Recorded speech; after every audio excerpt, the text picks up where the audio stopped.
There's no failure, only feedback. There's no failure, only feedback. I think that's called, we call it a presupposition of NLP, but that's like a meta belief.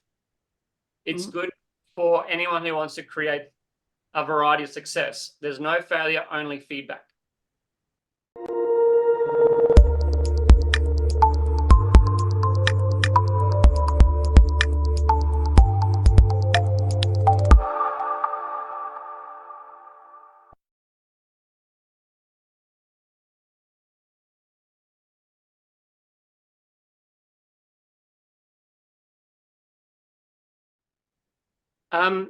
As an NLP trainer, you would think I am an expert on goals.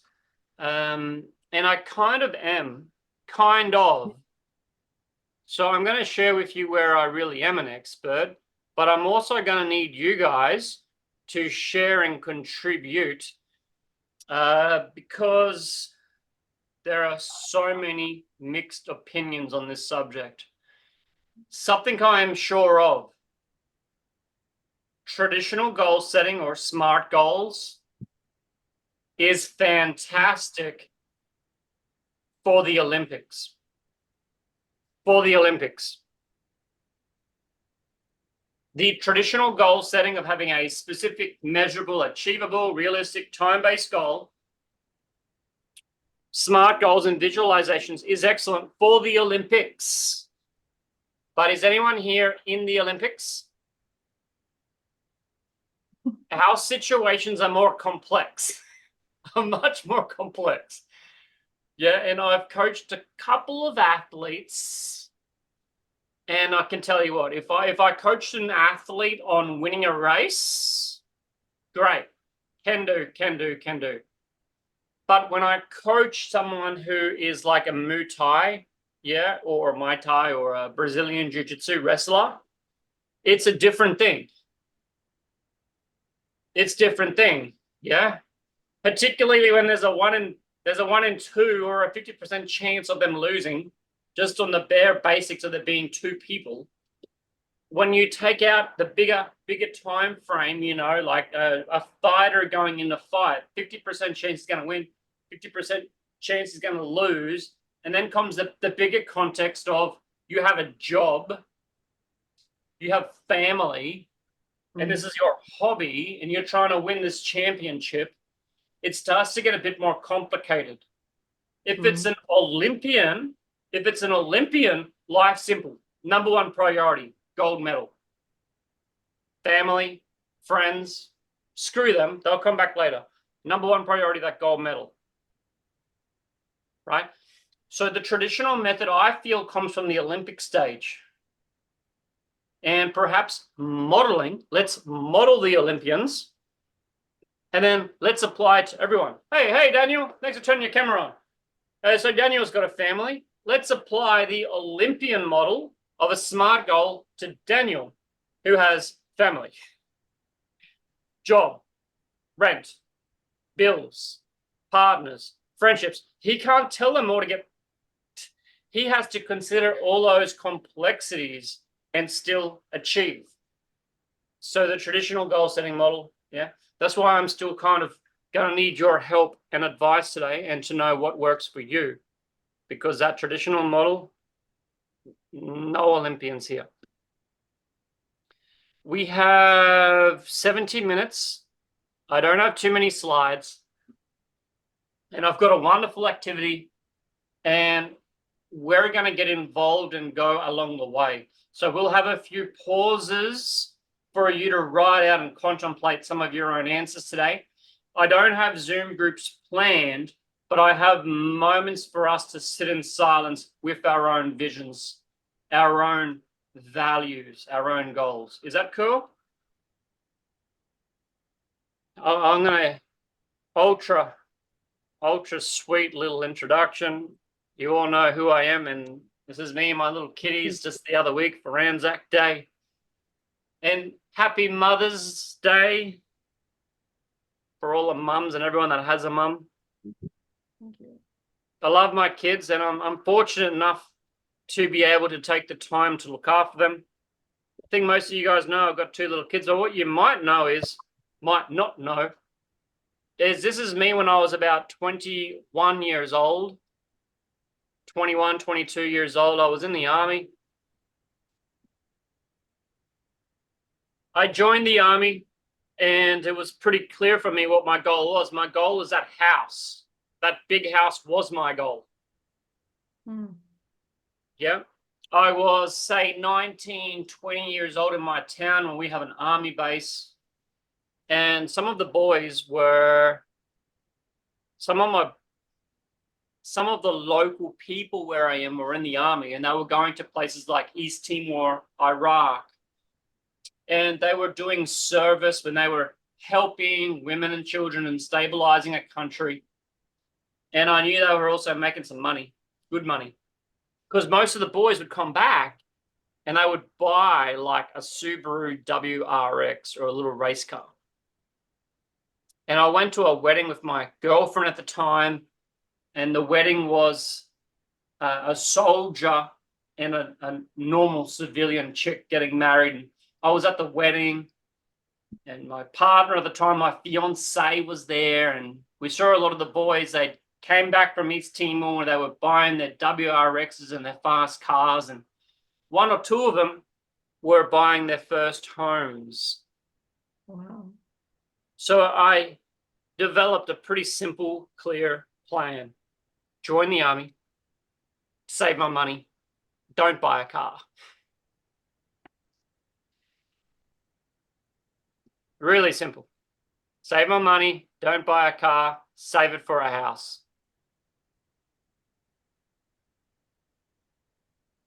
I bought a bicycle. Instead of a car, I bought a bicycle, and I rode my little bicycle as fast as I could to work. And everyone else could drive to work, and it would take me maybe 20 or so minutes, but I would ride my bike there. But you know what? It saved me a fortune, and half of the time, or a third of the time, mates would give me a lift. Sometimes I would just go out to my front yard, and a friend would drive past and pick me up. Mm-hmm. So I was able to buy an investment property, and I actually bought an investment property before I ever bought a house. A small unit and 2 small units next to each other. And eventually I bought this house, and we built this big house here. I thought I was set. I thought I was set. You know, my vision, my higher vision in life was I'd be married, house, 2 dogs, and we would go on and buy more properties. We would settle, and we would have enough money to travel abroad. That was my vision or mission for us. But I didn't have clearly set goals, and my goal was quite simple. I wanted to be a millionaire by 21. Anyone else have a goal like that? Yeah, I see Jasmine laughing. Yeah, I can laugh too, and I really can laugh. I had a goal of being a millionaire by the time I was 21. And not in Vietnamese dong, in Australian dollars, which is a little bit less than US dollars. But that was my dream. That was my goal. What's the difference between a dream and a goal? The way we obtain it, the dream is in your head, the goal is in your actions, leading you to the goal. Right on, Karina. Right on. Yep. That's and right. I go to my dream when I want to by closing my eyes. Mm-hmm. And there's a really good one-liner here. A really good one-liner being a really good short thing. What's the difference between a dream and a goal? What's the answer? Action. The goal Action. to have specific time. Okay. Yeah. 3 words. A deadline. A deadline. Difference between a dream and a goal, a deadline. So 21 years old, I'm going to be a millionaire, and I think I was 19, 20. I went on a trip with my girlfriend, fiance, girlfriend at the time. Went for a trip about 4 hours north, had a lovely little week holiday, came back, and I looked in my wallet. We had wallets back then. Any other dinosaurs in the room? We had wallets back then. And in my wallet, we didn't have phone. We didn't have internet banking yet. I looked in my wallet and I had like $20. And I knew I had like $20 to my name. And I had the realization, hang on, got like $20, had a great weekend, but I'm nowhere towards my goal. That actually hurt. It physically kind of hurt in my heart. It actually hurt. And that was a turning point for me. And I started to save, joined the army, and I went very hard on savings. So big decision, big turning point. So much of a turning point, stuff it. I'm joining the army because if I go away in the army, I know I'm going to make money. I just have to not buy a fancy car and save that money for a house. We often get to a point where there is like a slap in the face. For a lot of people today, that slap in the face might be cancer, could be losing someone we love, but we hit a slap in the face or a turning point in the road. For me, that first slap was having no money. And that helped me join the army, start saving money, buy my first property, and get moving. Then I had a second slap in the face. And I actually bought the house. I actually bought that house and built that house. I was in East Timor. I earned a bunch of money. My first deployment, said to the fiance or wife, I think she was my wife at that point, honey, can you put another 5-10 grand, $5,000 or $10,000 into the kitchen? I mean, for the women in the room, would you like a call from your partner to say, hey, do you want to spend another $5,000 in the kitchen? Would that be nice? Mm-hmm. That would be pretty good, right? Now, is it one thumb up or like 2 thumbs up? If you know your husband or fiance said, hey, do you want to spend an extra 5-10 grand in the kitchen? Yeah. I mean, I thought that was pretty cool. And in my mind, I thought we were set. 2 dogs, house coming along. But we were clueless, and instead I got divorced. I came back for my first 6 months and it was an empty house, right? So I got my vision, I got my goals, and I got the reality. We don't have the skills to relate. We were clueless about our values. We were clueless about a lot of things. So despite having the great vision, houses, we'll travel around the world. I have a vision I'm going to learn to spell properly. I see some very bad spelling mistakes in this. Sorry. But our vision and mission and our goals is very interrupted by where we are in reality. And I think a lot of us can relate to that. We are often missing the strategies or the alignment to get what we really want. Hence, last week we covered this. If you want to make a note, if you've never seen it before, just Google neurological levels. If you want a better thing, if you want something slightly better, Google this. Google neurological levels and my name, Adrian Cahill. If you Google that, you'll find a nice summary of the model. And I'll take you through this model in a moment. I'm going to take you guys through this model to help you ensure things are aligned. I'll take you through the model and give you some questions on almost every single one. And we're going to do it slightly different from the model, but I'll walk you through the model in terms with a dream or a goal you have. Now, if you get smooth alignment, big things are possible. But if you get alignment like I had, where something was out, like we didn't have the skills, you're not going to get that outcome. If you want to send a spaceship to the moon, you've got to have a lot of things lined up. Couple of faulty bolts and a little piece of the rocket can fall off.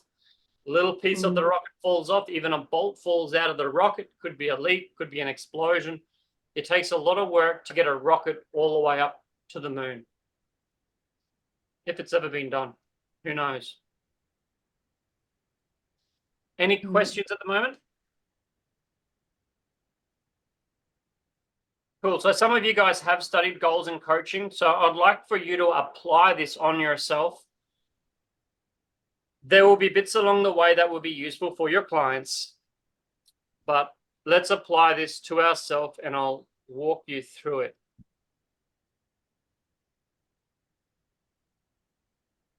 So firstly, we're going to start with our vision, and you need a pen and paper here.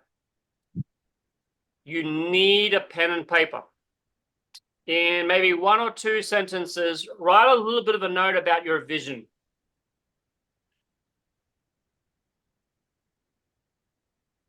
Your vision or your mission. Subtle difference between the two, not important for here. But your vision.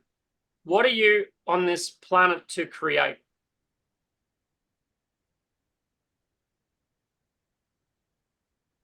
I love seeing you guys write, because you need to actually write it down to look at it.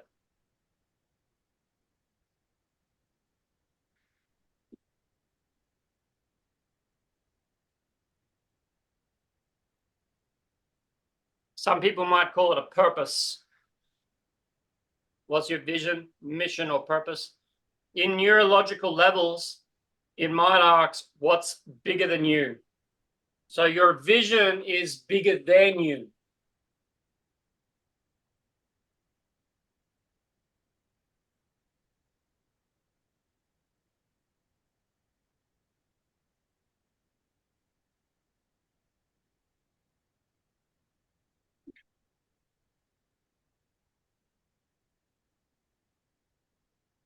We typically see neurological levels as a pyramid, but it doesn't stop at the top. It keeps going. And what's bigger than us? It's a thing that is bigger than us. Be it community, family, generational wealth, breaking the generational curses, whatever it is, bigger than us. So the first question there was, what's your vision or purpose? And that is simply the highest piece. And you can say this to a client. I love saying this to a client, actually. And then we come down one level, step down one level to your identity. Considering that vision, now for me it was multi-million dollars, changing the world, having big impact. So coming down one level, what's the identity? Who do you have to become to have that? How do you relate to that? Thanks for turning your camera on too, Jenny. So who do you have to become to make that vision? I'm going to stick to my multi-million dollar goal. Who do I have to become to be that? Well, I'd have to become a millionaire. I would have to become really successful. Wherever your mind takes you, who do you have to be?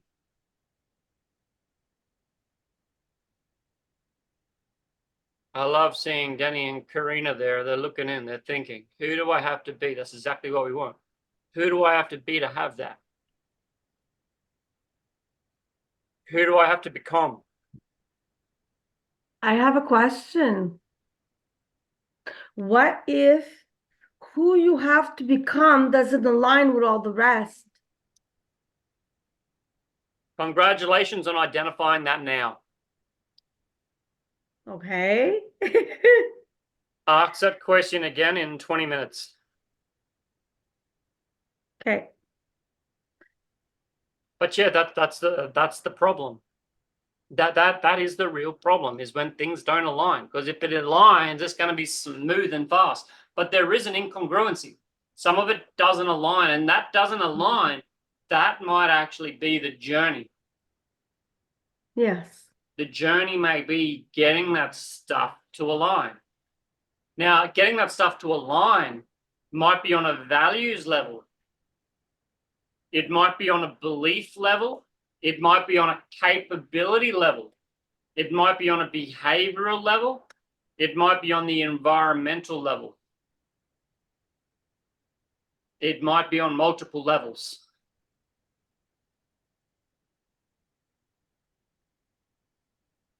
Can you put those questions back?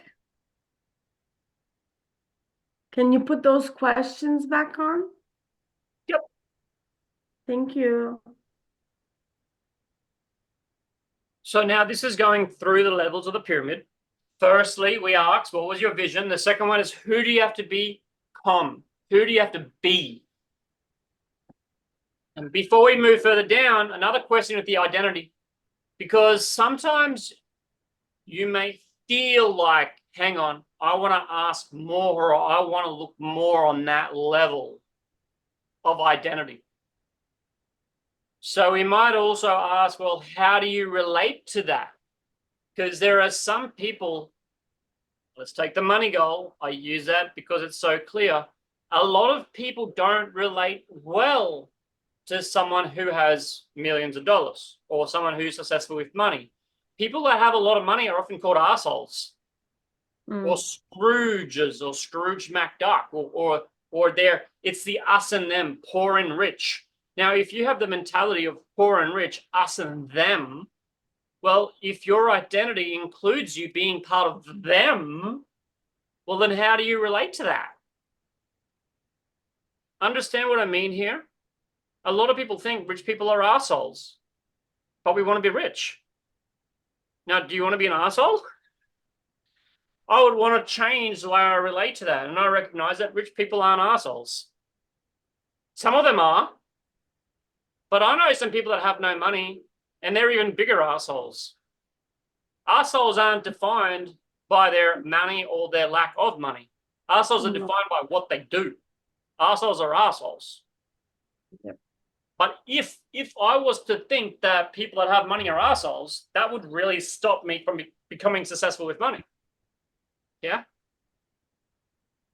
There are some people that sell this six-figure coaching. Hey, make 6 figures in coaching. And some of these people that promote that, we look at them and we think they're assholes. Or they're all talk, or they're exaggerating, or they're arrogant. And some of them are. But we have to make sure that we don't have negative beliefs attached to the identity that we want to become. We want to make sure we don't have bad beliefs or bad juju around the identity we want to become. And I hate to say it, but why the hell don't we all be successful with health and wealth and love and children? Why don't we aim to be successful in all those areas? So if we want to aim to be successful in those areas, we want to make sure we relate to those areas and relate to success in those areas as good.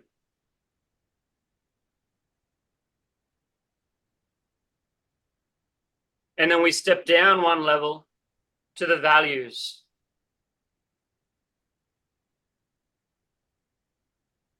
Here's a few questions to get you thinking about your values.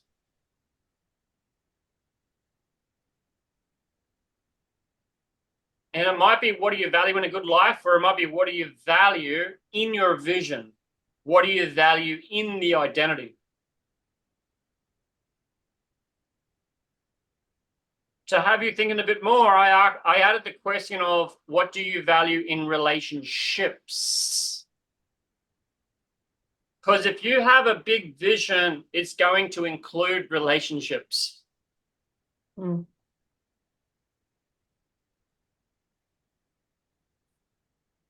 If anyone has the financial goals, there is a wonderful book called The Millionaire Next Door. And in The Millionaire Next Door, the author points out, I think it's Thomas Stanley, one of the key things in becoming a millionaire is the relationships. Most people that hit that number have successful relationships. Their partner supports them. Hence, what do you value in relationships? If you are aiming for big goals, you got to be careful because a lot of people are aiming to survive. And if your partner is aiming to survive and you're aiming to hit up here, misalignment. Makes good sense, right? You're aiming to hit this big target and your partner is trying just to achieve or to have a good time. Misalignment.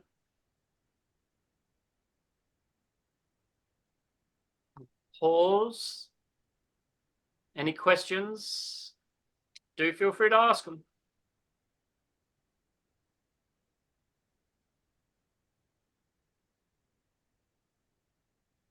Values is a huge field.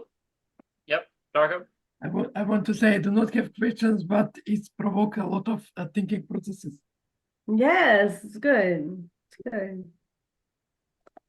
That's what I want, especially after last week. I want you guys thinking, and then we go through like the levels and align with our vision. We'll go through the levels and then we'll kind of like look back at the end and we'll go over what you wrote down and then we'll spot some of the misalignments, or you'll spot some of the misalignments and it'll help you pull them in.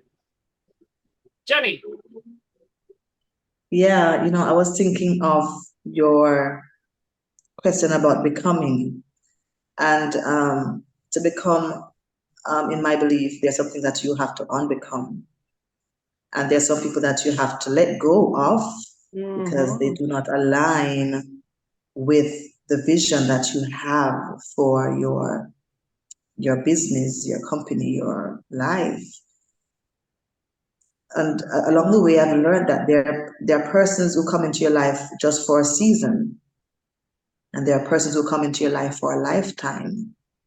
And you have to, over time, you have to determine if this person is going to be in your life for a lifetime or just a season. And then you have to let them go. If they're in it for a season, you have to learn to let them go after that season has ended. And sorry, Jenny, just pause for a second. I believe in some cultures we say, Amen! Hallelujah! Hallelujah! So yes, right thank on. you, Jennifer. Thank you. yeah. My question is... Before, so some people we have a season, some people we need to hold on for longer, and we got to know when to let go of people. Yeah. And before that, you also mentioned knowing what we have to let go of. So as we write down our stuff, perhaps it's good to write down what we have to let go of.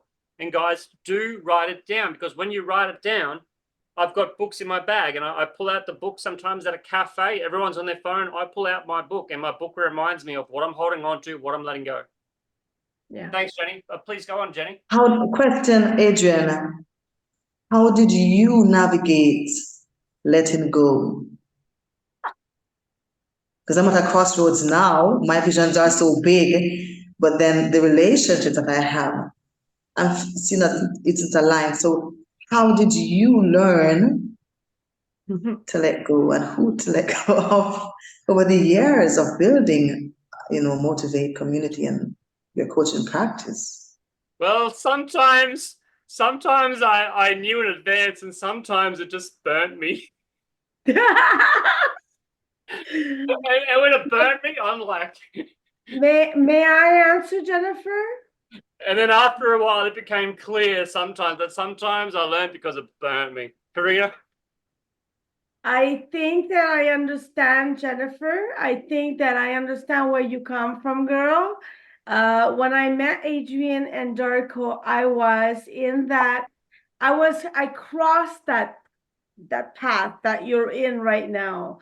And it is a decision. And I think that today's class really clarified all that. Also clarified that I did the right thing for me. And it only took 16 years for me to do it because I was misaligned. I was misaligned in both my marriages. And I know that, Adrian, you don't want content, but context. But I think that in order to answer Jennifer properly, I need to mention it. Jennifer, it's not easy, but trust me, but when I did it, I mean, I felt a surge of energy. And like I said, that's when I met Darko and Adrian, and I was just on a mission. It's like my whole life had led me to that very moment where I had to prioritize my vision and my values, and the fact that, example, my emotional intelligence was up here and theirs were down here. As much as I love those people, they did not align to what I wanted to become. And I do have a lot of success, not financial success. For me, my growth has been inside of me in these last years. Now it's as if now I'm 50, I need to press on the gear, but at the same time, I need to stay true to myself. So that pyramid, I feel like I have everything. I grew to believe in myself. I grew to have confidence. I grew to know my identity and who I am and accept it and grow from it. My values, my relationship, what am I capable of means that I'm respecting myself, my limits, my boundaries, like Jasmine had mentioned, or somebody else here mentioned it. So I really, really, without knowing, I feel that I'm feeling that pyramid. So I think it's Karina, one more bit with that then. So in relationships, we have to let go of some relationships, and this isn't just for Jenny. A lot of us have to. You mentioned you had a big EQ difference with your partner at the time. me, yes. Yeah. How else do you know when it's time to leave? So the gap is becoming so clear and evident, and maybe that gap is EQ. Maybe it's I'm going for my vision, or I'm going for a big thing and they're going steady. But that gap is no longer like this. The gap is now this. So that's one thing. Yes. Is the gap it becomes too big. And when that gap becomes too big, that's a pretty clear sign to run. What else is a big clear sign to leave relationships, whether it be intimacy or friendships or business? Yeah. Anything. The alignment, does it align to the next level of where you're going? Because each level to me is like each level is just stepping into a new environment, so you can start all over again. And some people will join you on that next level because they're up there with you or they're close to you. But if the gap is too big and you're trying to get up to the next level, it's like trying to carry a 50-kilogram suitcase up the stairs. Dead weight. You can do that with 5 kilograms or 10, but if that gap becomes too big. But at the same time, it's okay. That is just it. It is okay that they are not at our level of either, like you said, personal, professional, friendship. It is okay. We're all individual. We're all different. So the level of empathy and understanding and respect of other people. Yeah. It's okay that they're like that and we're like that. But the values are too different, and then the values different starts to get in the way. And down the last questions here, the values. So we value certain things in a good life, and there comes a point in time when the gap becomes too big and we need to maybe leave others, maybe leave habits, maybe leave hobbies, maybe leave other passions. Like one of my good mates used to be a rapper. And although he loved rapping, there came a time in life he was like, hang on, I can use those 20 hours a week to make my business. Right. Good. I like that question from Jenny. I'm sure she'll check out the replay as well. I see she checked out. So we got our vision, we got our identity, we got our values. Now, in our master prac training, for those that were present, and I think everyone here, I can see on the camera, managed to attend some of it. In the master prac, we just did a bit of a values list. We looked at our values. Our values are typically in a hierarchy. Yes. So with the relationship thing, maybe we value love and comfort. Comfort is a big thing. We love the comfort. We love the certainty. We love the comfort. We love the certainty. But we may also love the uncertainty, the variety. Mm. And some people have a higher preference for the variety. So you actually can get a bit of a hierarchy of the values. And me, I love comfort and certainty, and I love uncertainty. Yeah. And I love safety and security. But most of all, I love helping other people. That's even more important. So we get a bit of a hierarchy with the values. I mean, everyone here likes to have safety, right? Everyone here likes safety? Yes. But who really likes safety? And who just likes it a little bit?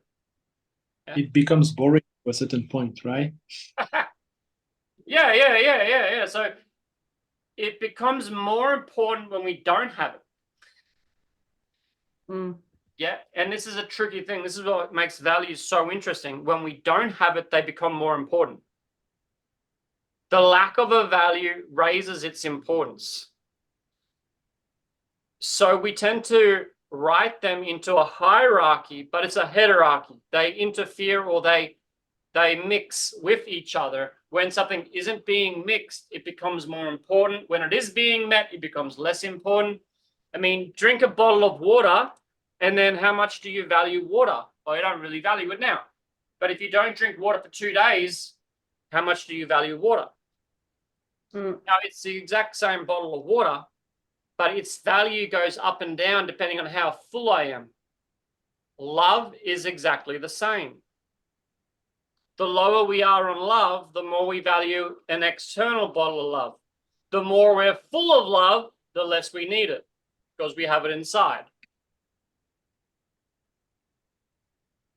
Values for anyone working in the coaching field is something I believe where you really want to get a variety of different opinions and get really solid inside in your definition, your understanding, and your utilization of values. There is a big lack of clarification. If I, as a trainer, I think the first time I taught values was over a decade ago. I was struggling to find resources, and I'm still struggling today to find clarification. One of the reasons we struggle is values is actually a belief. Hence, it's subjective and it's loose. So one thing I get with our guys, we did a values elicitation. We helped everyone create a hierarchy. And we didn't do it in 20 minutes. If I'm working with a client, I might do it in 20 minutes in relationship to their job. So you can elicit values for a job in 20 minutes. Well, what do you like about your job? What else do you like about your job? We can get a bit deeper or chunking down and say, how do you know that value is being met? So we could look at values in a job in 20 minutes, but values in relationship to a vision in life or values in relationship to your life, I believe we might be able to do it in an hour, but we might want to do it a couple of times over a few weeks to get more of a baseline. I went on a drive recently. Here's my bag. I went on a drive recently and I had my values written up on my whiteboard for a week, 2 weeks, 1 week. And I went for a drive and I wrote my values down on a piece of paper. I just quickly wrote them down. And while I drove for about 30 hours, I had my values next to me on the chair. It was important to me. Values are. I looked over and I checked the list numerous times throughout my drive.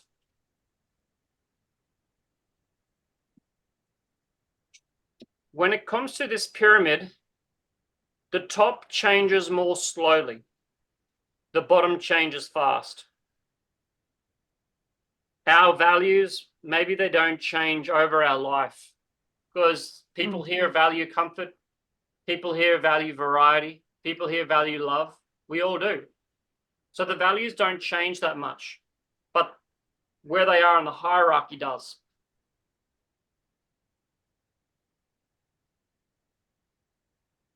If we have a value that isn't being met and hasn't been met for a substantial time, it's more likely that that value will become involved with our vision.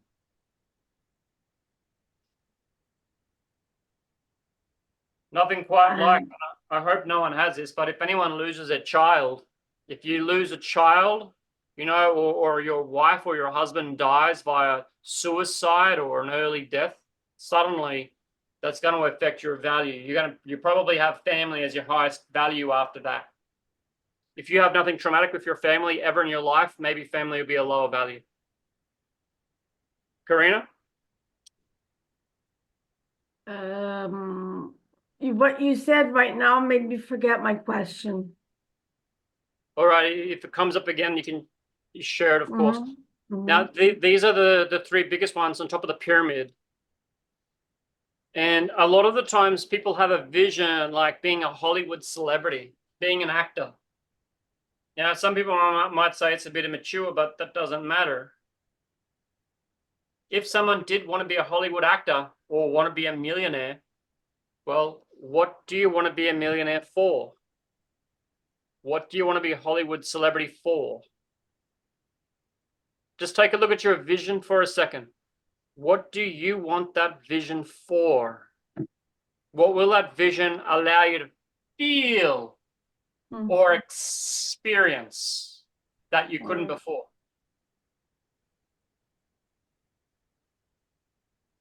Could I have an answer or two here out loud, if you don't mind? What would your vision allow you to feel or experience inside?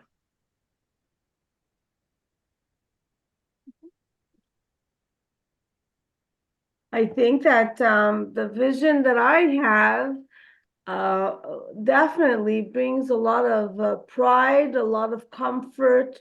Like you, I love to help.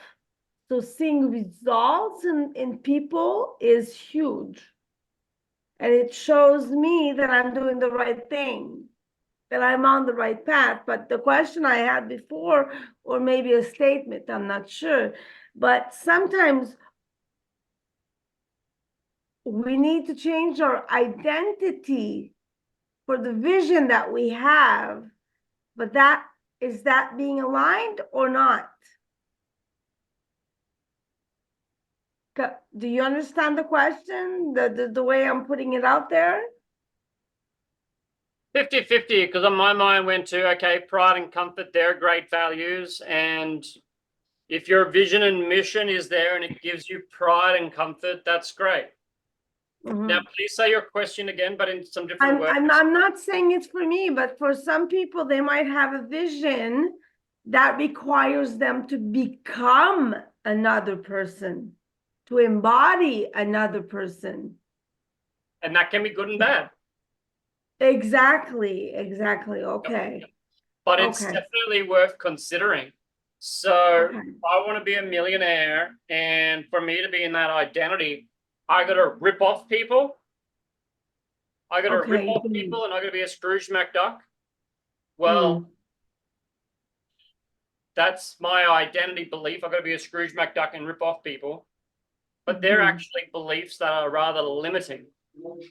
But there is something I need to be able to do is I need to be able to be someone that can handle that vision. Yeah. If my vision is to be a family man, I'm going to be able to hold the family.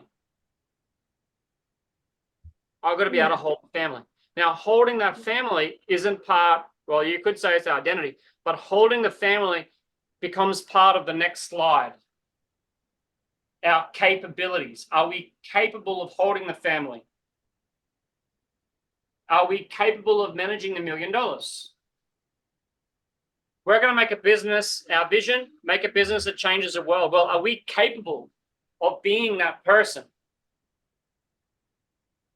And that's where a lot of people end up failing short.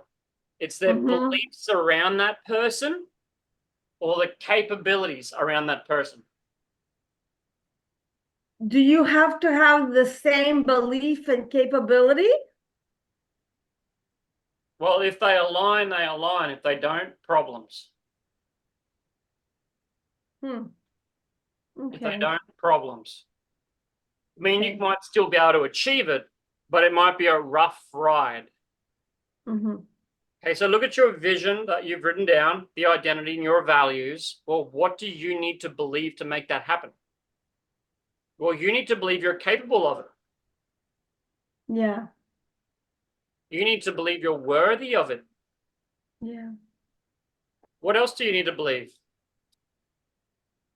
It might come up straight away, or it might come up over time. Believe it's possible. Look, I believe women are evil and money is a source of evil. So money and women are bad. What kind of family man am I going to be? Yeah, how am I going to make money if I believe in that? So it is amazing the amount of people that have a pile of bad beliefs about money, but they have goals to make money. Yeah. So get the beliefs lined up. But anyway, the way we do it is consider your vision and write out the pyramid in line with your vision. So what do you need to believe to make that vision possible?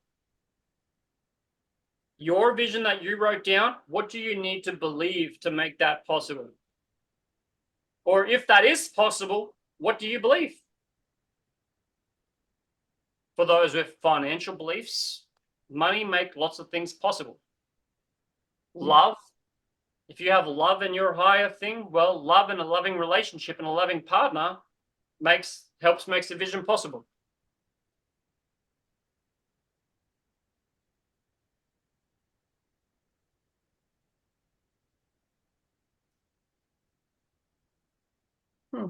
It's okay if you only have a couple of beliefs, and to really get high value, you might want to consider more beliefs a bit later on. Come back to it, come back to your beliefs. You might end up with 5, 6, 10, 12 values. That's great. You might end up with 5, 10, or 20 beliefs. Good. Beliefs can be changed rather quickly.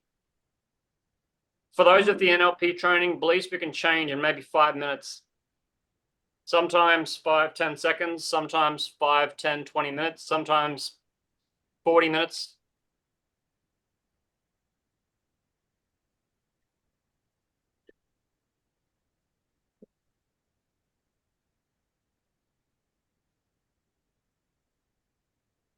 You know what I think? I think that everything in life really, really happens when we're supposed to.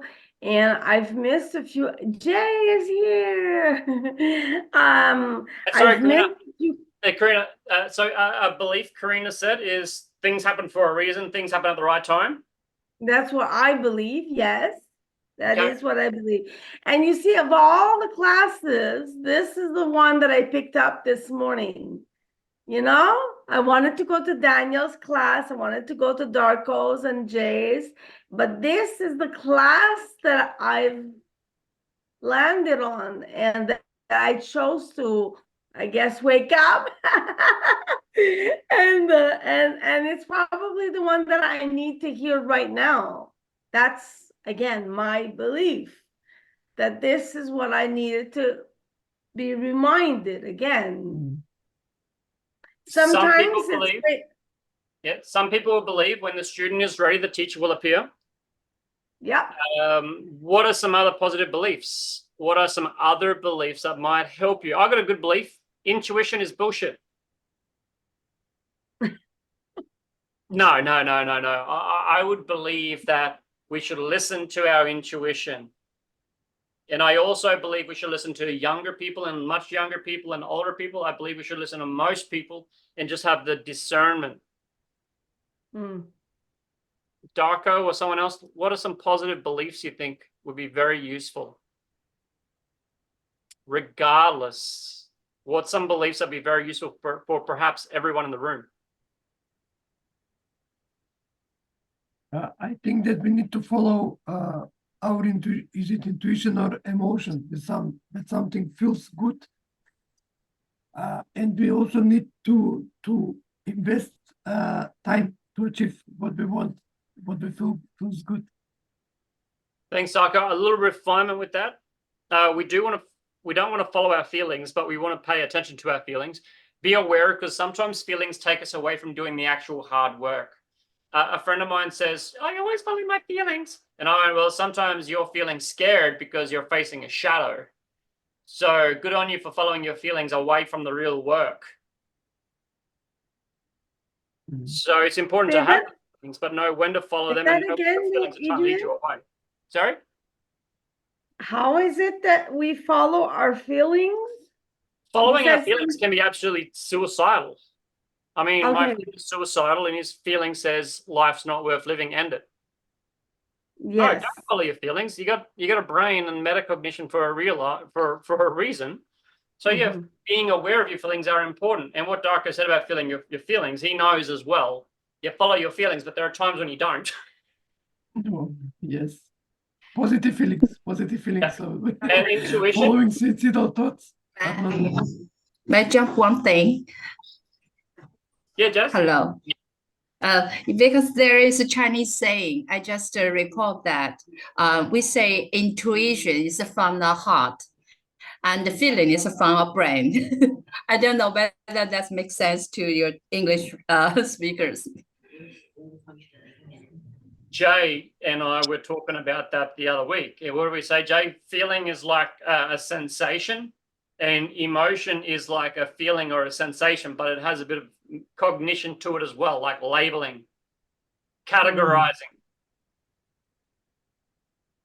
And we often categorize things like anger or depression as bad, but that's often just a limitation in the category. But hey, here's one for you. There's no failure, only feedback. There's no failure, only feedback. I think that's called, we call it a presupposition of NLP, but that's like a meta belief. It's good for anyone who wants to create a variety of success. There's no failure, only feedback. There is no failure. Yeah, Farah, please. I was following a course today on the functions of the brain. So what Jasmine was saying, I just remember something. So one of the 4 functions of the brain is to have abstract functions like thinking, feeling, all these kind of things, language, memory, and all these things. And this sits in the forebrain, basically. So yeah, emotions happen in the brain. Yeah, the frontal, the cerebral cortex, which is in the front brain, basically. Yeah. This supports, it supports what you said, Jasmine and Darko and Adrian. There is a model which talks about the triune brain, the brain that wraps around the spine, the reptilian brain, the mammalian brain that goes over the top, and the neocortex over the triune brain. It's also 1, 2, 3.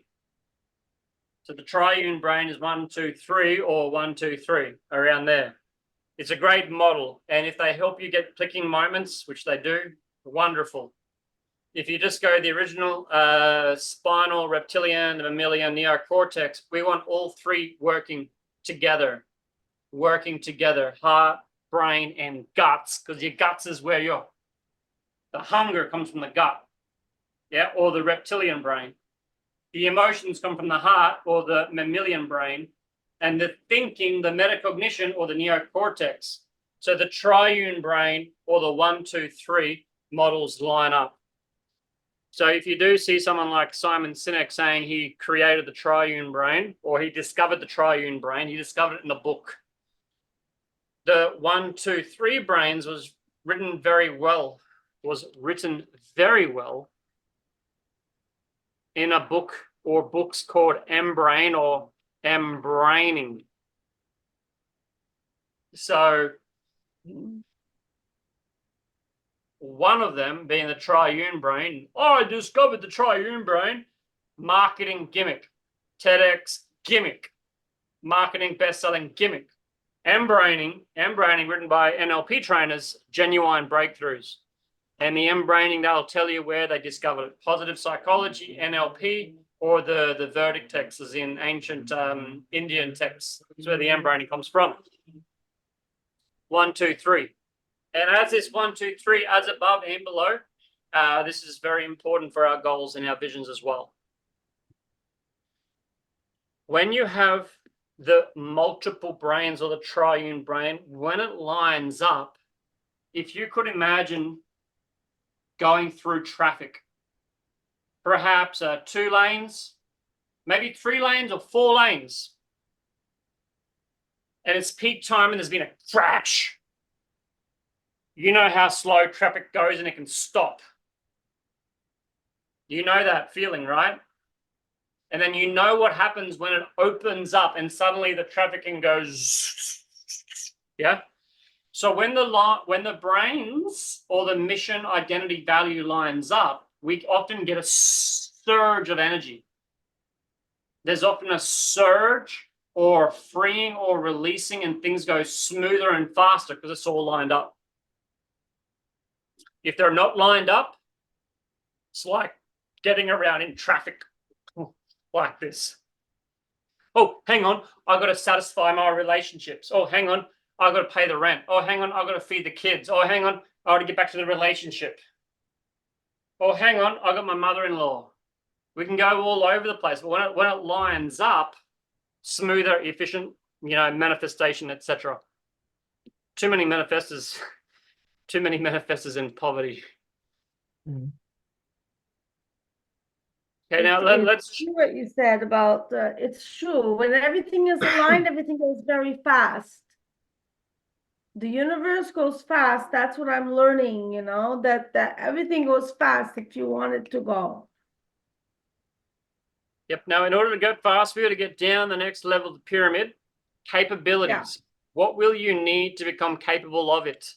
What skills do you need to acquire? Think a little bit lower in the pyramid. What skills do you need to create that vision? For those that have money, you probably need to do things like a trial balance or basic accounting. It's amazing how many people tell me they want to make a lot of money, but they don't know their net worth. So if you have finance goals, you need to be capable of accounting and handling that money. If you have love goals, you need to be capable of loving. Deeply loving, and deeply loving when it friggin' hurts. If you want unconditional love, you got to be capable of receiving it and giving it.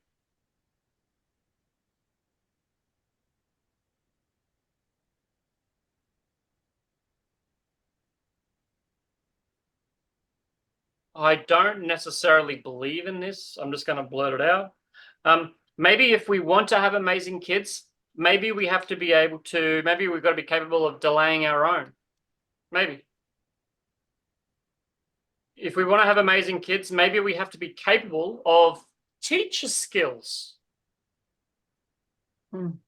If we're parents and we want to teach our kids to be amazing, do we need to have the ability to teach? Yeah. Here's a capability, the capability to learn. Maybe you need to learn computer programs. Maybe you got to learn how to manage people. Maybe you got to learn how to manage AI. Maybe you got to learn how to relax under pressure.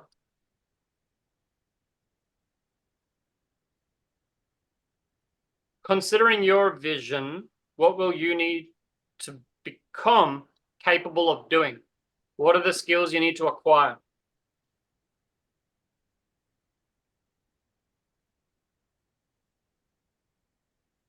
Any questions about beliefs and capabilities?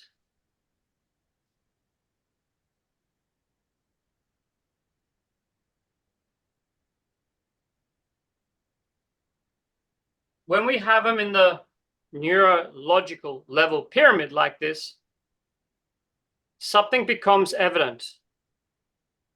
Can I see who can raise their hand the highest? Who can raise your hand the highest? Who can raise your hand the highest? Who can raise it even higher? Who can raise it the highest?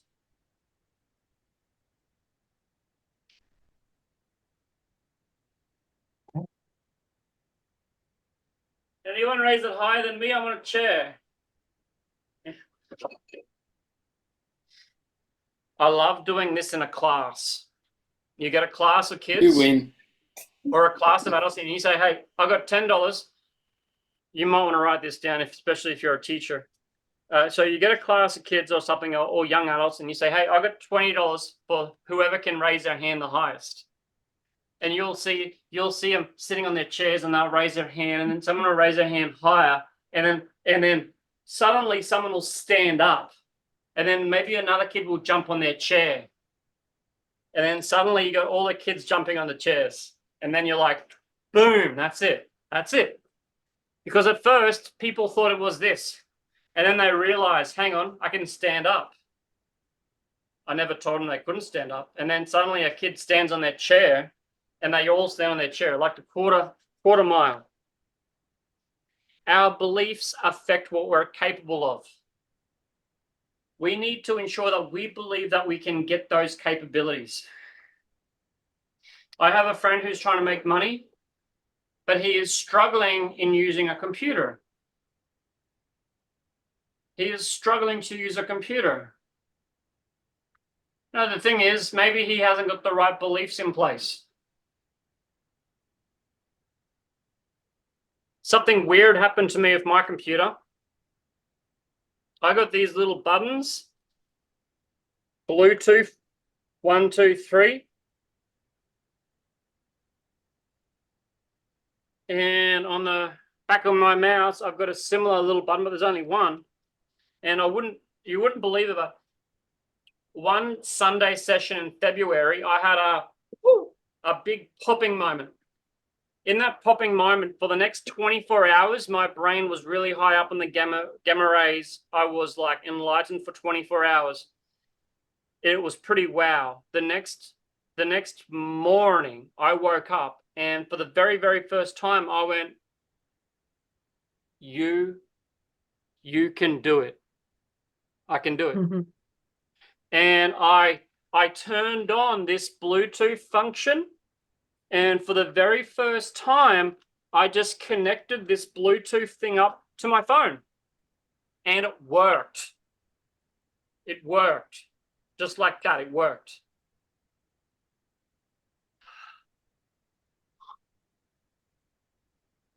I went out to my car, and in the back of my car, I got this little latch, and it's a strange, it's a weird latch to help me pull up the boot.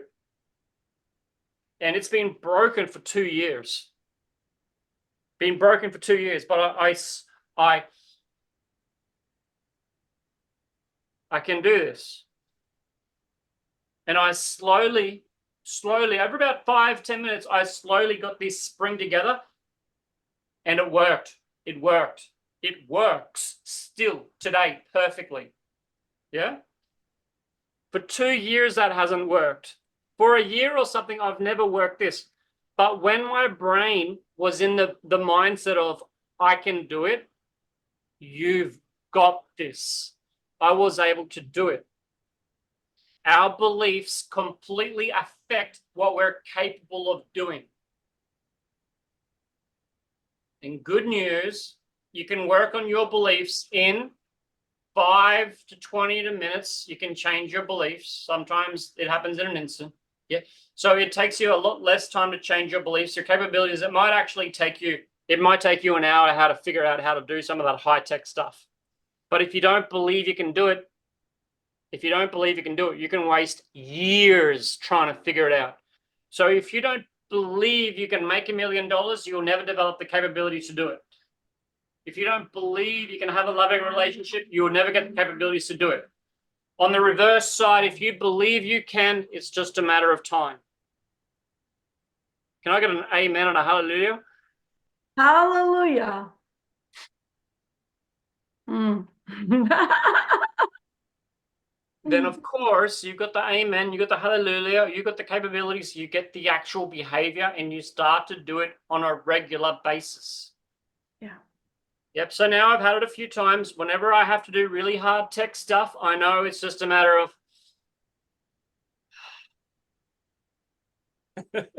maybe having a whiskey. But I got to get into that state of believing I can. Yep. Now, our behavior, what we do on a regular basis, there's certain things you have to do on a regular basis to make that vision possible.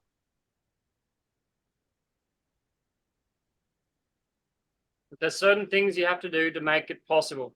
What do you have to do on a regular basis to make your vision possible? It might be, as Jenny would say if she was here, you might have to give some things up. Mm. But it's not really a matter of giving it up. I mean, I haven't given up video games. I've just prioritized it. And I actually turned a video game on the other week. I turned it on for like 5 minutes to show my kids. I'm like, kids, this is a video game. Then I turned it off after 5 minutes. I haven't actually played a video game for a couple of years. I would like to, but it's just the behavior is such a low priority. I would rather meditate in silence or complain about something than actually play the video game.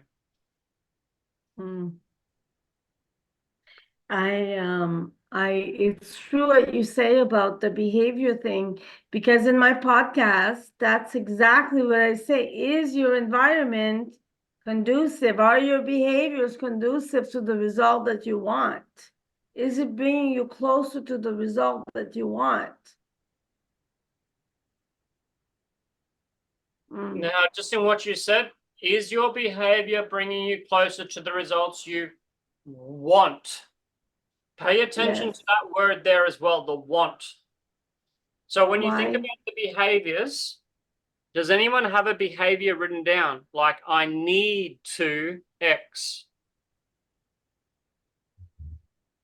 Be aware if you need to X, or maybe you want to X, or you should X. A modal operator is a mode of operating. If you have a mode of operating where you need to do this, you need to do that, you need to do this. Someone else might have a mode of operating where they want to do this, they want to do that, and they want to do this. Someone else might choose to do this and choose to do that and choose. Now, if I have to do my accounting, if I need to do my accounting, if I should do my accounting, or if I choose to do my accounting, each one of them feels very different. And could you guys repeat it to yourself? Look at one of your behaviors and change it from need to choose, to want, or maybe have to, must do. And just notice how they feel different. I must do my accounting. I should do my accounting. I can do my accounting. I choose to do my accounting. And notice how they feel differently. How they feel, feeling.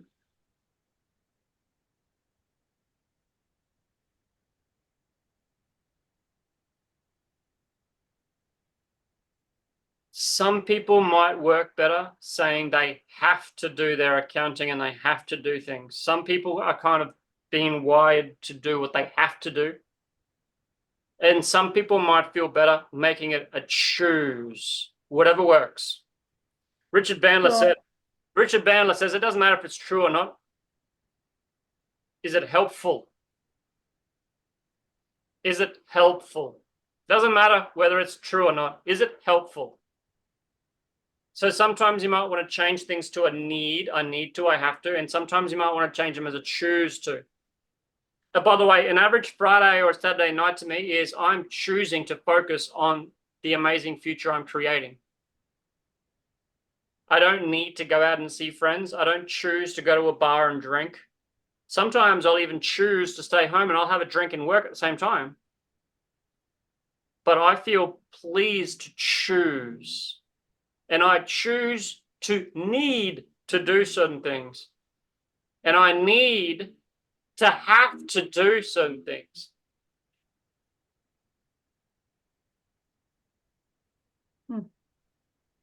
So be aware of the modal operator, the mode of operating.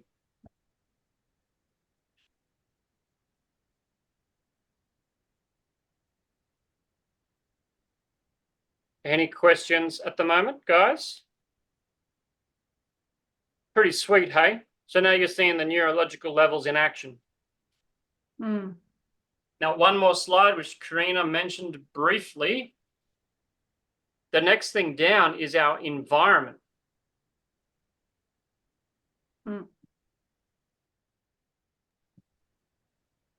So our environment all around us, we can look at the who's. Who do we want? Who do we need? Who do we have to have around us? Who will support us? My first question here, I focus on who will support us in terms of spirituality and our greater vision.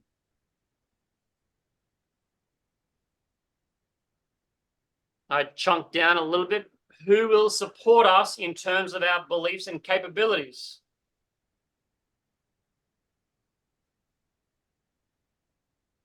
For me, the who, I have like, you know, I might have some sages or some Buddhas up there who support me in the spiritual aspect. You know, I've got a couple of pictures up here of things that support me. I've got a couple of things that support me and encourage me and keep me going. They help me believe in my vision, and I have things around me that help me with my behavior, my beliefs, my capabilities. I have systems in place. You might have to develop better systems. You might need a system around productivity, getting things done. Might need to spend a couple of hours with Stephen Covey or an accountant or something, developing some systems. The environment around you right now. Is your desk an office? Is your desk an office looking or feeling like it supports you? Yeah. Does your timetable and priorities look like they support you? And your daily mental and physical diet. Some people need to increase their mental diet. They need to meditate more. Or look after their body more because your physical diet, maybe reduce the coffee, etc. Now, I want you to look at your environment in relationship to the vision you wrote down at the start. If your vision is to be a big shot or a big mover, a big shaker, or a family person, whatever it is, does the environment now support it? Now, for a lot of people, it's easier changing your environment than changing what you're capable. It's easier than a belief. It's easier than a value. It's easier than changing your identity. So sometimes small changes in your environment are easier to make than the big changes. For those that don't use coaches and don't use NLP and stuff, the environment level will slowly create changes on the higher levels, slowly. Yeah. Karina. Yeah, absolutely. And again, that's something that I've been working on and that I talk to my survivors about, the environment, because we want things to be in a certain way. We might choose to be, we might choose differently, but if if you want to prioritize and you want to be more productive and you want to procrastinate less and you want to be more organized, but your environment, your office, your house is a mayhem, it won't work. There's an unbalance in there. So you need to, like you say, yes, like I need every day my to-do list, my personal list, my professional business at work, at the store list. I need my whiteboard. I need my 2 phones, my computer. Like these are things that I need around me. A clean floor, like nothing lying around. This is what I need to be productive, organized, efficient. When I discovered that, then I was able to verbalize it and promote it to other people and help other people to do that. But yes, the environment has to be conducive to what you want to become. That's what I think. I think a lot of things. I'm going to flick back to the mode of operating for a second. Mode of operating.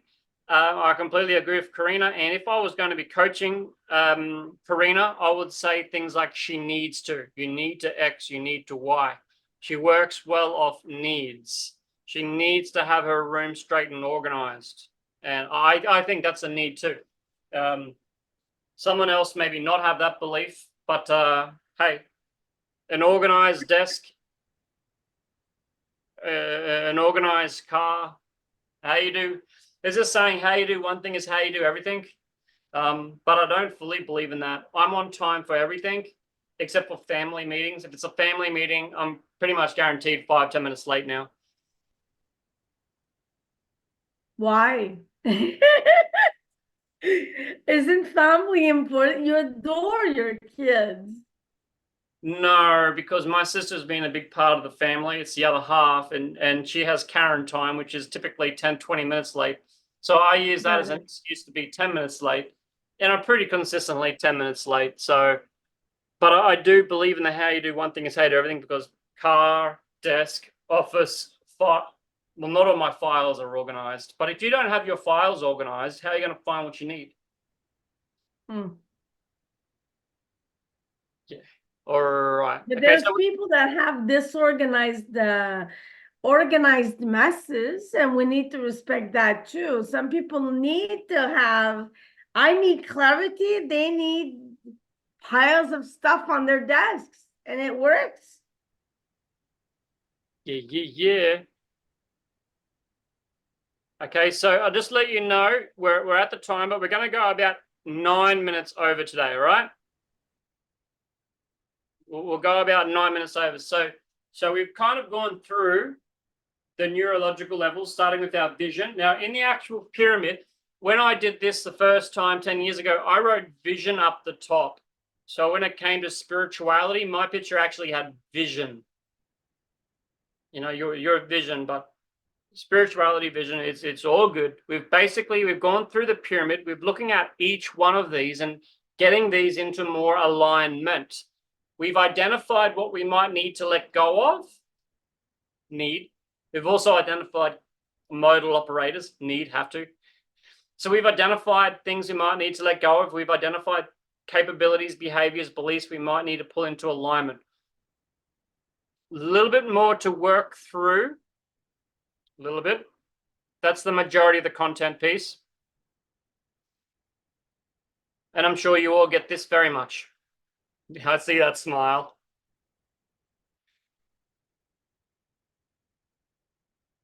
My favorite thing is just aiming to be 1% better, consistently getting 1% better.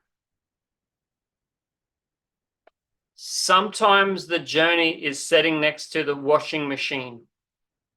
But hey, we need to have clean clothes to fly on the plane, right? We got to do the small things, and we need the emotional behavioral flexibility to do the things we don't want to do. Being able to do the things we don't want to do, being able to sit by the washing machine instead of the airplane window. A couple more little nuggets. I like this one. It stood out in my book.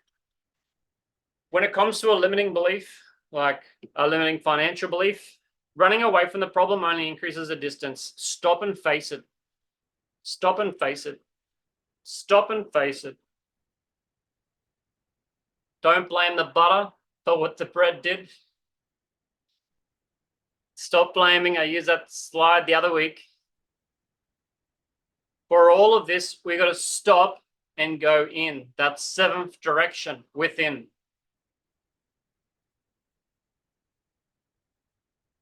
In a lot of management and management and leadership trainings, we talk about this task focused, relationship focused.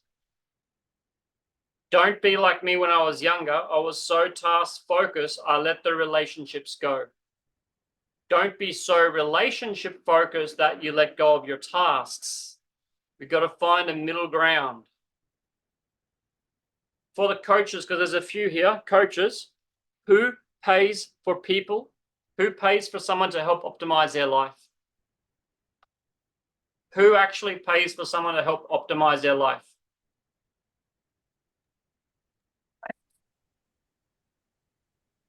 I'm getting escalator, finally. Well, some people do pay people to optimize their life. Now, who pays people to help fix their problems?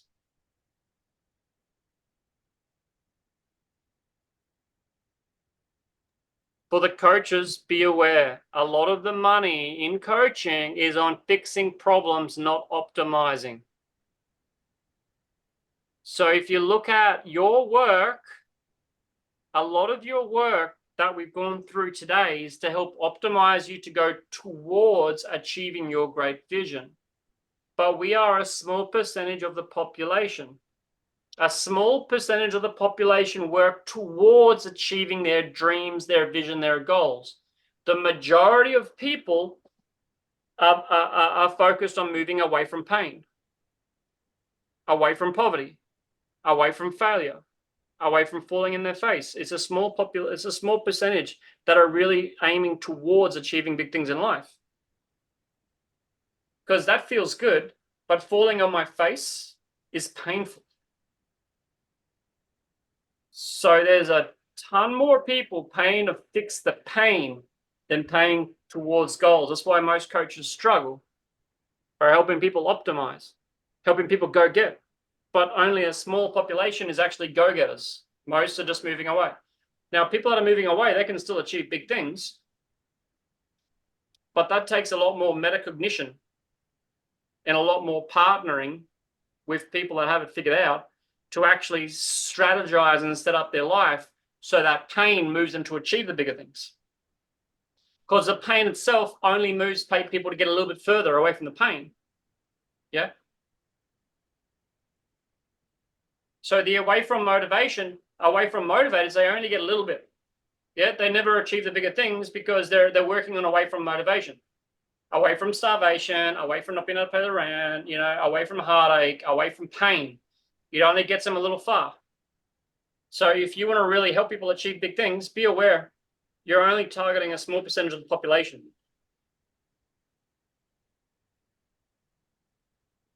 I wanted to share that because I think that's a little nugget that a lot of coaches miss on. It's great to help people achieve big things, but recognize only a small percentage of the population actually gives up about achieving a big thing.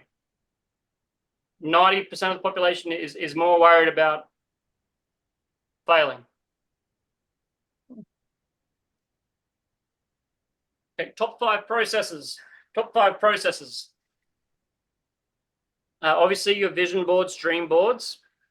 Wonderful.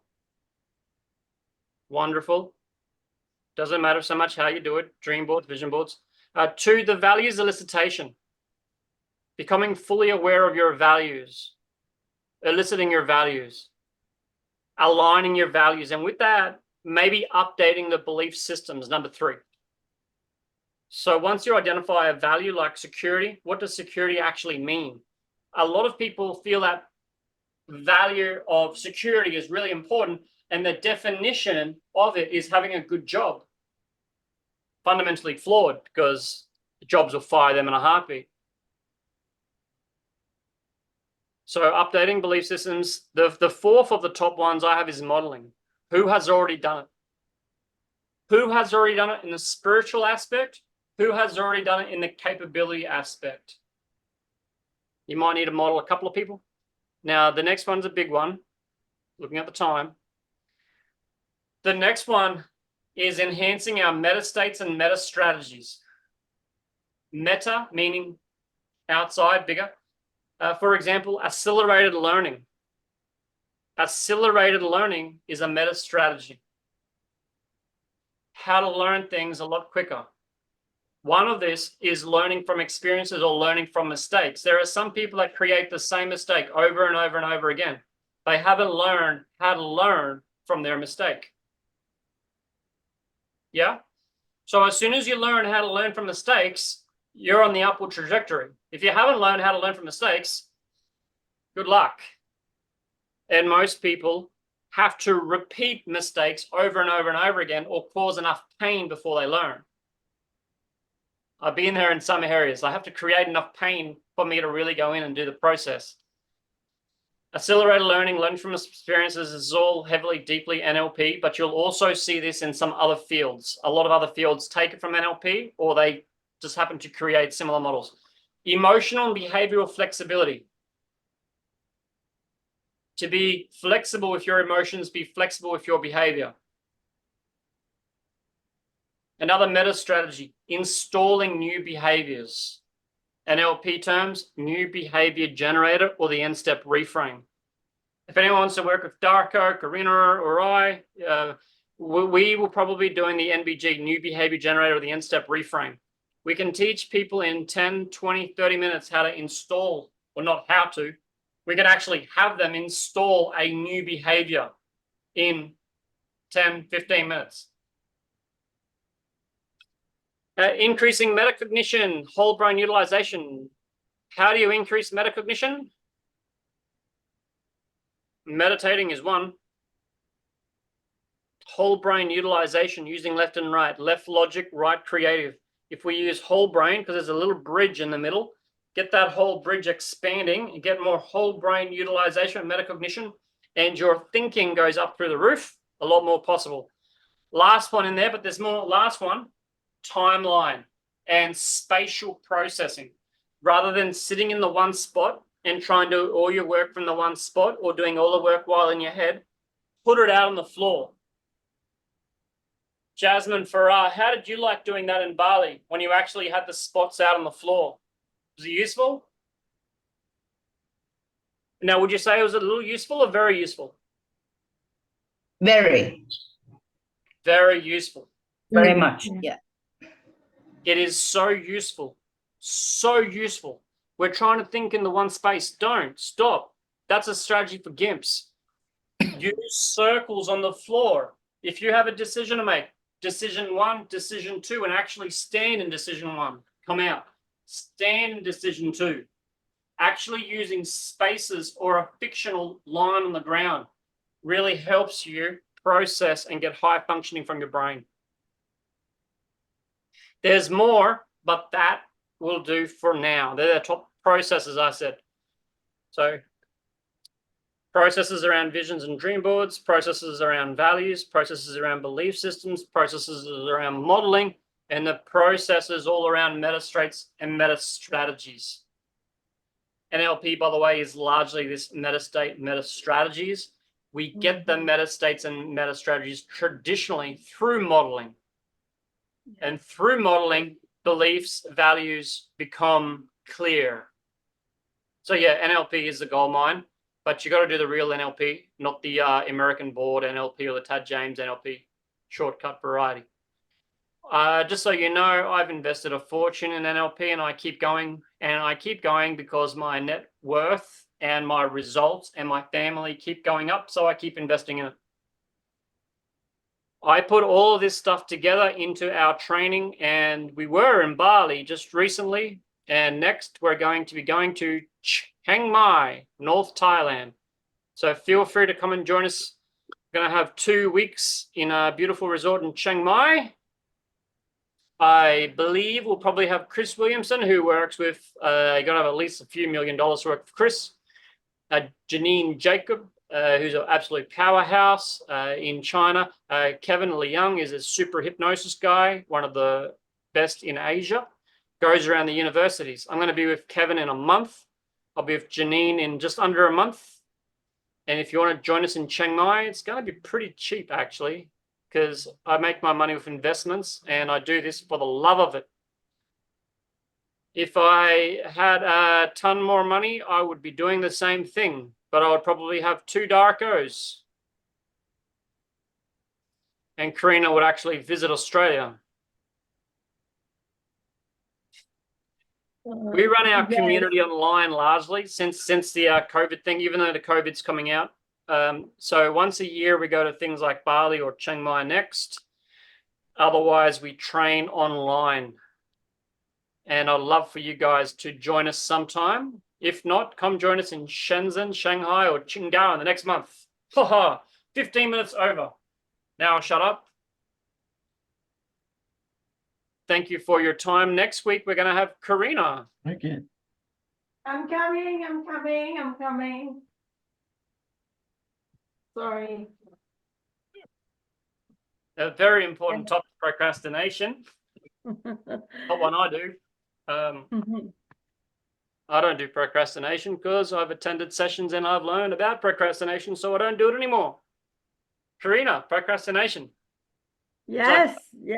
I'm planning fun. I'm planning making it very interactive. You guys are going to be talking just as much as me.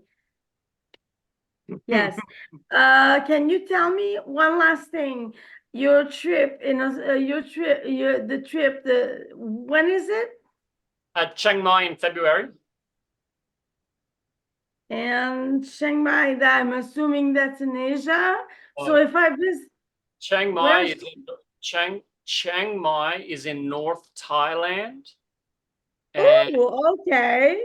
I spent like 9 months in Chiang Mai. And then I went from Chiang Mai to Shanghai. Chiang Mai. Incredible. Chris is going to be up there. Chris Williamson's going to be up there soon, checking out venues. But okay, and it's pretty darn affordable because it's kind of training. It's kind of a celebration. Yes. Yeah. So we had 21 people there, including 2 children, including 2 young adults. Okay. And the first year, again, we had about 21 people. We always have a few trainers. I think we have 2, 3. Yeah, we have 3 people that have been trained by the creators of NLP. Last time we actually had like 5 of us. Because it's fun for us to train as well. Our questions about the neurological levels, it doesn't exist, right? There's no real logical levels. You can't see it. You can't put it in a wheelbarrow. But it is a wonderful metaphor. So if you're in your first years of coaching, print out that pyramid, print it out. And if you're coaching me, you want to put it on the board. I used to coach people and I would coach them in a chair like this. And on the wall, I had neurological levels on the wall behind them. So while I was looking at them, I had that on the wall. So when my client was talking about behavioral problems, I was able to go, okay, it's a behavior. Well, chunk up, what's the capability? Or the chunk up, what's the belief behind it? Okay. So neurological levels is part of our operating system. And ICF coaches without NLP, they typically have it as well. I first saw neurological levels in ICF coaching. 2012 in Shanghai was the first time I saw it. It wasn't covered in my first lot of NLP training. I learned it first with the ICF, and then I learned it later on. Oh, this is NLP. ICF people didn't always say that anyway. So keep that model in the back of your mind. Are we on the value level? Are we talking about identity level? Whatever level we're operating on, often going up a level gives you more variety and more scope. So if someone's struggling with a behavior, chunk up, and then you have more options. For example, I'm really looking forward to going to Shanghai, but if I can't go to Shanghai, well, where else can I go? Yeah. If me and Jasmine are going to go have drinks at the bar and the bar is closed, well, we go up. What's the purpose? To have a good time? Or where else can we go and have a good time? Can go on the beach. Can go to the pinball parlor. Can do other things. So whenever you get stuck as a coach, you just go up a level. Whatever they're talking about, if you can put it on the pyramid, whenever you get stuck, just go up a level. Easy. Very nice. Hence, neurological levels, according to some, including John Grinder, the co-creator of NLP, neurological levels isn't an NLP model because it's too content and it doesn't quite work. But I actually said to John, in front of a crowd, I said to John, it works. Remember what I said before? Richard Bandler said, whether it's true or not, is it useful? It's very useful. It's very useful.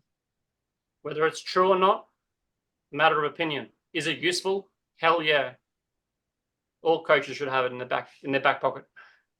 Unless it's in the front pocket. Double wine.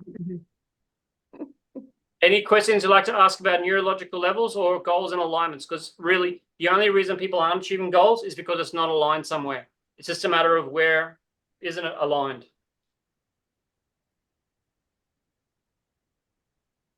When it comes to parts, like a childish part, like a shadow part, yeah, we might have alignment, but there might be a part of us like a shadow part or a little child part. And that part may have its own alignment, which would be very different. Hence, we might need to sort out a part. So the part of me that's a little child crying for attention, or the little part of me that's insecure and wants a hug, we might need to sort out those parts in order to get greater alignment. If we have alignment 90% of the time, we're going to be shooting forward. But if we only get alignment a couple of times a week or once a week, we're going to struggle to achieve big things because those parts will throw us out. Okay, 20 minutes over. I should really stop. Maria, Jasmine, anyone like to ask a question? Matteo, what city are you in? You're in Chengdu, are you? Myself? Yeah. No, I'm in Hong Kong now. What are you doing in Hong Kong? I'm not visiting Hong Kong. But I just arrived. I just landed about a month and a half ago. But it's been a lot of travels and things. So I've been out of the Sunday sessions for quite some time. And now I'm starting to settle in here. And that's why I come back to the surface. Is it easy for you to come across to Shenzhen and visit me and Jasmine next month? Depending on the date, no, it's not that far. Actually, it's just 20 minutes by train. So sweet. Because Darko was talking, he says like Matthew hasn't been here for a while, and Darko is saying we should close down the Sunday sessions because you haven't been coming. No, it's been a month. It's been a new job, a new challenge, a new job in a new city, new country. So it's been a lot of trips recently. So yeah, I've been out and I've missed the Sunday sessions. So that's why I'm happy to get back today. And like last week I was there also, but a little bit not so attentive. So it's great to be back here and to continue to get insight and to continue to think and evolve. Wonderful, thank you. Really appreciate all this sharing and everything. So since I joined a year ago, probably when I was about to lose my job, and then I did lose my job, all these Sunday sessions really helped a lot to help me through this transition and this journey. And I want everyone to know about it, actually.